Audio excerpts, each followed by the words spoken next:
Ustadz, izin bertanya Ustadz. Jadi bagaimana kalau misalnya kita sudah melakukan banyak amal soleh, tapi ketika ibadah itu merasa hambar Ustadz? Hambar itu tergantung hati. Kalau hati hampa, maka semua yang kita lakukan terasa hampa. Jadi keterlibatan hati dalam setiap amal itu penting. Itu namanya fokus. Jadi misalnya kita mengerjakan sesuatu, tapi hati kita nggak fokus, maka kita tidak akan pernah bisa menikmati apa yang kita kerjakan. Kita makan saja sambil bekerja misalnya, kita nggak fokus, kita nggak bisa menikmati makanan yang kita makan. Nah, apalagi yang namanya ibadah, sholat misalnya. Nah, kita nggak akan pernah bisa menikmati sholat kalau hati kita nggak fokus, hati kita nggak terlibat di dalamnya gitu.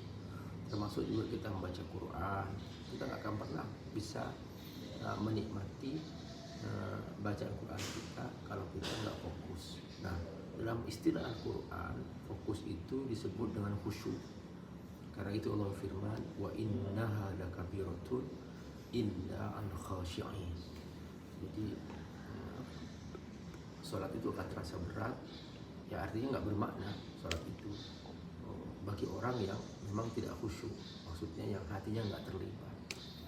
Tapi orang yang benar-benar fokus, dia menikmati sholat, dia merasa bahwa dia sedang menghadap Allah Subhanahu wa Ta'ala. Kalau dia baca Quran, dia merasa bahwa dia sedang ngobrol dengan Allah gitu. Maka dia akan menikmati.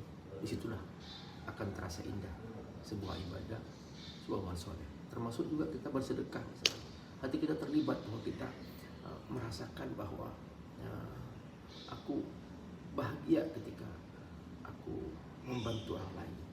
Maka disitulah bahwa aku merasa bermakna hidup aku ketika aku membantu orang lain misalnya.